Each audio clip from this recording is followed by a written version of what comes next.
Good morning students. आज हम नेताजी का चश्मा के पाठ से हम व्याकरण नाम से शब्द सीखेंगे। आपको व्याकरण में सिखाऊंगी। व्याकरण से पहले आपको शब्दार्थ पढ़ना आवश्यक है। वो शब्दार्थ जब तक आप नहीं पढ़ोगे आप व्याकरणांश नहीं कर सकते हो, इसीलिए आपको शब्दार्थ पढ़ना आवश्यक है। तो बच्चों, हम यहाँ पर विकल्प के प्रश्नों को देखेंगे। निम्नलिखित प्रश्नों के उत्तर के लिए सही विकल्प लिखिए। पाठ से पहले मैं आपको कुछ इन्फॉर्मेशन देना चाहती हूँ। मेरा ब्लॉग अकाउंट है, मैंने उसका लिंक डिस्क्रिप्शन में दिया गया है। उसमें सारे सब्जेक्ट्स आपको मिल जाएंगे, पूरे क्लासेस के 6th to 10th क्लास तक पूरे सब्जेक्ट्स के आपको पूरे इम्पॉर्टेंट क्वेश्चंस मिल जाएंगे। न्यू लेटर राइटिंग पैटर्न भी मिल जाएगा आपको, और फर्स्ट लैंग्वेज सेकंड लैंग्वेज के स्टडी मटेरियल भी मिल जाएगा। और आपको ग्रामर के लिए मैंने स्पेशली क्वेश्चन पेपर बनाया है, वह भी आपको मिल जाएगा। और बॉटम राइट साइड जो है बेल आइकन, उसे प्रेस कीजिए, आपको नोटिफिकेशन मिल जाएगा। आप नोटिफिकेशन के लिए बेल आइकन को प्रेस कीजिएगा। शब्द भंडार में नेताजी की मूर्ति संगमरमर के पत्थर की थी के पर्याय, मतलब यहाँ पर मूर्ति और पत्थर को दोनों को रेखा खींची गई है।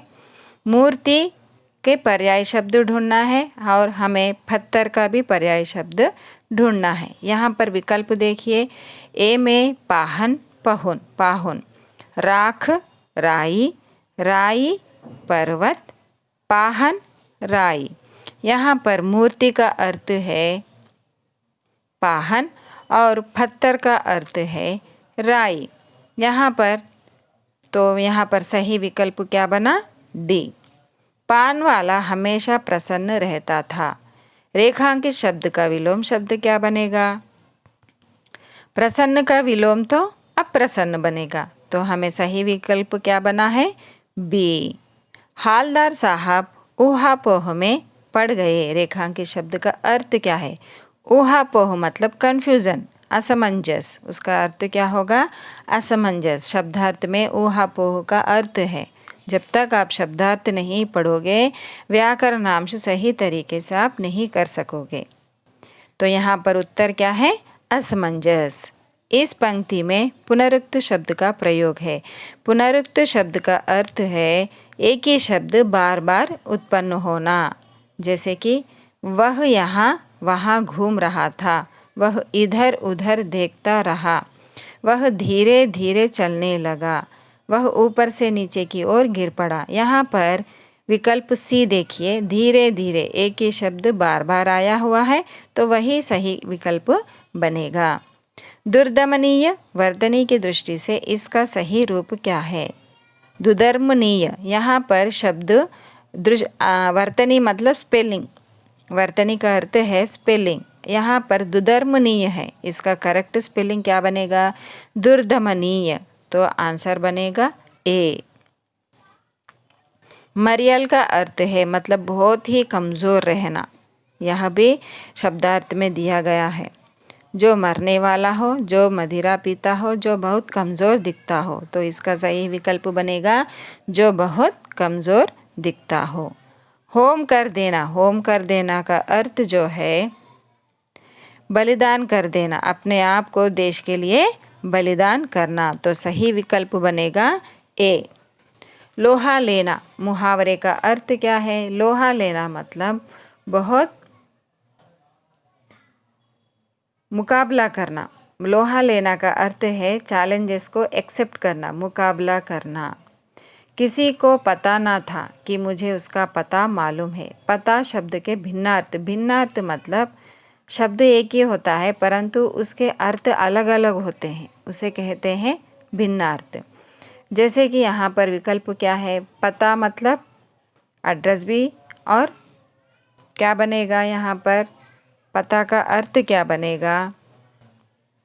किसी स्थान का जानकारी, एड्रेस, और पता है, मुझे पता है, उसके बारे में मुझे पता है, यह क्या कहेंगे? उसके बारे में मुझे मालूम है।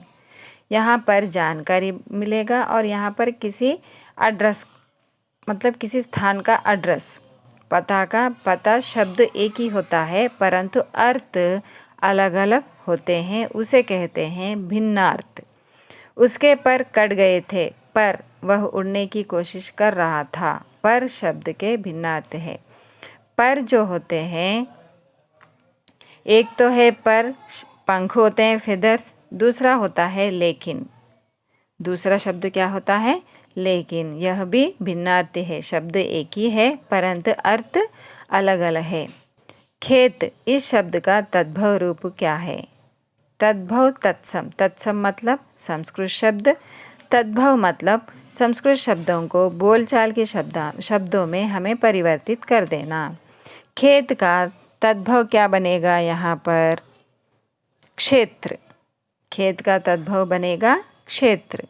कस्बे वालों का खूब आइडिया है। रेखांकित शब्द आइडिया स्रोत की दृष्टि से। आइडिया मतलब ये अंग्रेजी शब्द है, तो हम कहेंगे वह विदेशी शब्द। विदेशी शब्द में अंग्रेजी शब्द है, इसीलिए उसे हम कहेंगे विदेशी शब्द। परदेश शब्द का शुद्ध रूप। परदेश मतलब उसका शुद्ध रूप बनेगा प्रदेश। करेक्ट स्पेलिंग पूछ रहे हैं, यहाँ पर हम बनेंगे प्रदेश। अभागिन रेखांकित शब्द का पुल्लिंग है। अभागिन शब्द रेखांकित शब्द का पुल्लिंग है अभागा। अभागिन मतलब स्त्रीलिंग हो गया, अभागा क्या हो गया? पुल्लिंग। दादी जी कहानी सुना रही है। रेखांकित शब्द का लिंग बदलने पर दादी जी को आप पुल्लिंग में बदल दीजिए। दादाजी कहानी सुना रहे हैं। रही है नहीं आएगा, दादाजी आया तो जब क्या लिखेंगे? रहे हैं। वह प्रसन्न है। रेखांकित शब्द का वचन बदलने पर यह वाक्य होगा वह मतलब यह बहुवचन है। वे प्रसन्न है, या हम क्या लिखेंगे यहाँ पर? वे प्रसन्न है। वह एक वचन, वे बहुवचन। शब्दकोश के अनुसार सही क्रम।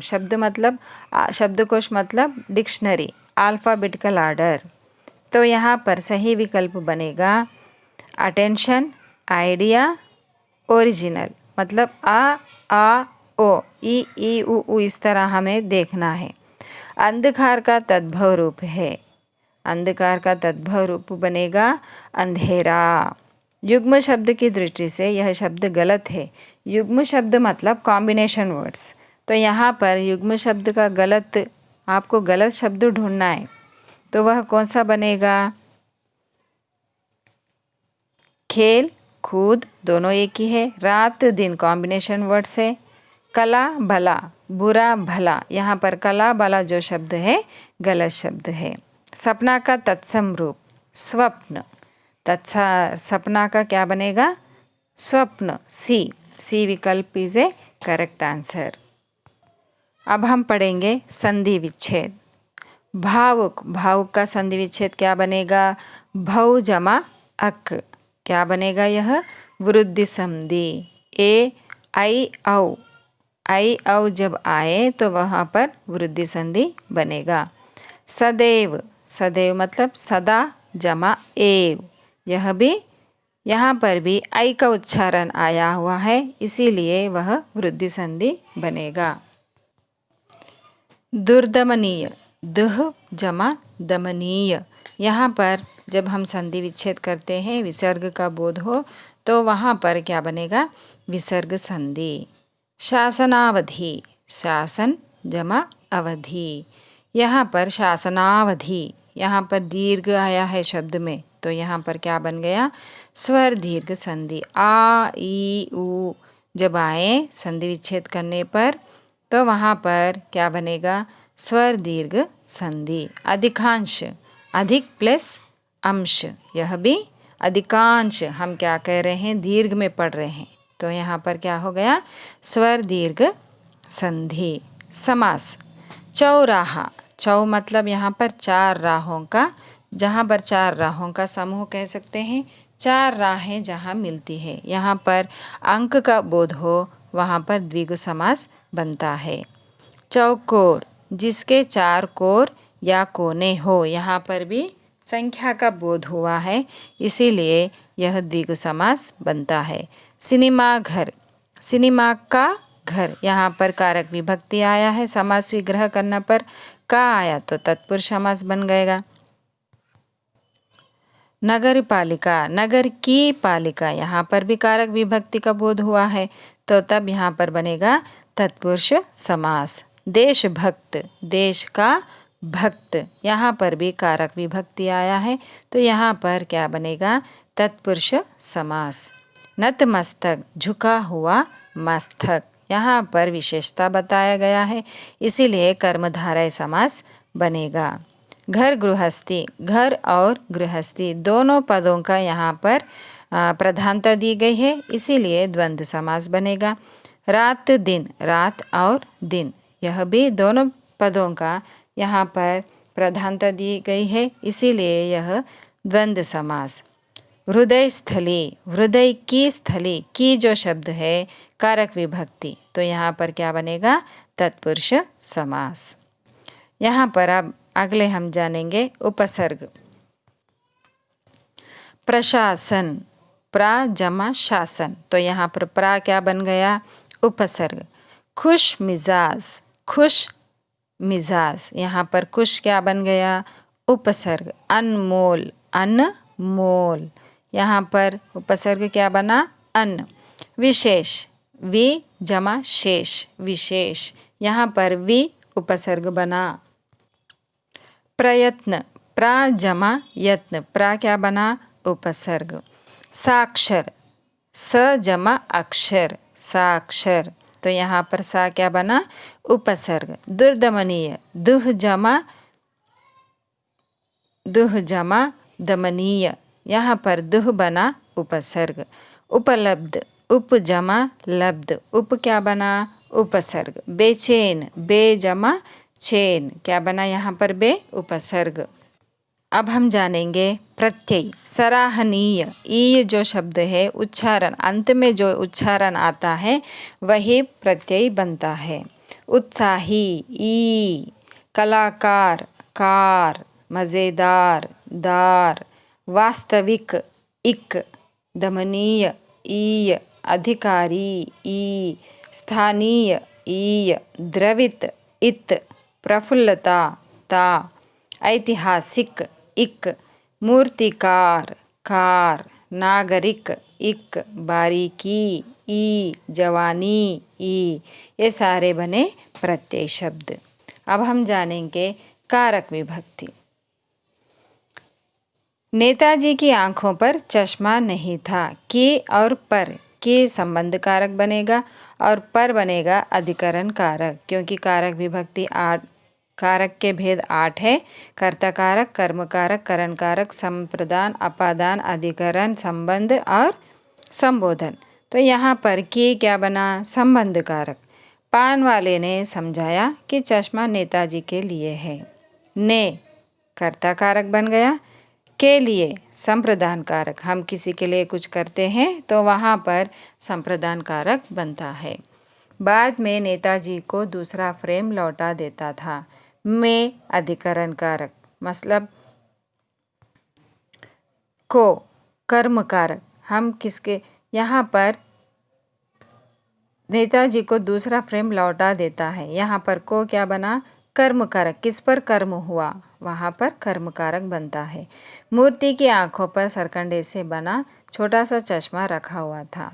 की और पर और से, की संबंध कारक बन गया, पर अधिकरण कारक बन गया, से करण कारक बन जाता है। अब हम जानेंगे काल। वर्तमान काल में बदलिए। मूर्तिकार चश्मा बनाना भूल गया, ये तो भूतकाल है, हमें इसे वर्तमान काल में बदलना है। कैसे? मूर्तिकार चश्मा बनाना भूल जाता है। यह काम सौंप दिया गया होगा, यह काम सौंप दिया गया है वर्तमान में। हालदार साहब कुछ समझ नहीं पाए, हालदार साहब कुछ समझ नहीं पाते हैं वर्तमान काल। अब हम जानेंगे वाच्य, कर्तवाच्य, कर्मवाच्य, भाववाच्य। कैप्टन चश्मा बेचता है, कैप्टन से चश्मा बेचा जाता है, यह कौन सा वाच्य हो गया? पान वाले ने समझाया, पान वाले के द्वारा समझाया गया। मैंने किताब पढ़ी, मेरे द्वारा किताब पढ़ी गई। वाक्य में हमने बदल दी। यह अर्थ की दृष्टि से किस प्रकार का वाक्य है? अर्थ की दृष्टि से वाक्य 8 प्रकार के होते हैं और रचना की दृष्टि से वाक्य 3 प्रकार के होते हैं। जैसे कि उनकी आंखें भर आई, विधानार्थक वाक्य बनता है। क्या कैप्टन नेताजी का साथी है? यह प्रश्नवाचक वाक्य बनता है। वाह क्या आइडिया है, यह विस्मयार्थक वाक्य बनता है। मुझे पानी दो, यहाँ पर आज्ञा कर रहा है, इसीलिए आज्ञार्थक वाक्य बनता है। रचना की दृष्टि से वाक्य पहचानिए। सरल वाक्य, संयुक्त वाक्य और मिश्र वाक्य। पान की दुकान बंद थी, यहाँ पर एक ही कर्ता है और एक ही क्रिया है, इसलिए यह सरल वाक्य बनता है। हवलदार साहब चुपचाप जीप में बैठे और रवाना हो गए, यहाँ पर संयुक्त वाक्य बनता है क्योंकि हवलदार साहब चुपचाप जीप में बैठे और रवाना हो गए। जीप और हवलदार साहब दोनों बने हैं ना, मिश्र संयुक्त वाक्य बनता है। मूर्ति कपड़े नहीं बदल सकती पर चश्मा तो बदल ही सकती है, यहाँ पर कपड़े और चश्मा दोनों, यहाँ पर 2 वाक्य है, इसीलिए यह क्या बनता है? संयुक्त वाक्य। जहाँ पर एक से अधिक वाक्य हो संयुक्त वाक्य, एक वाक्य हो सरल वाक्य। हवलदार साहब की आदत पड़ गई हर बार कस्बे से गुजरते समय चौराहे पर रुकना, पान खाना और मूर्ति को ध्यान से देखना। मिश्रित वाक्य का यह अर्थ है कि पहले वाक्य से दूसरा वाक्य आश्रित हो, डिपेंड हो, तभी वह मिश्रित वाक्य बनता है। यहाँ पर हवलदार साहब की आदत पड़ गई क्योंकि वह हर 15वें दिन कस्बे से गुजरते थे और चाहे चौराहे पर रुकते थे और पान खाना और मूर्ति को धोना, मूर्ति को देखना ध्यान से। यह पर उनका क्या है? पहले वाक्य से सारे वाक्य आश्रित है, इसीलिए हम कहते हैं इसे मिश्रित वाक्य। तो बच्चों, मैं आशा करती हूँ कि आपको यह व्याकरण समझ में आयो। धन्यवाद।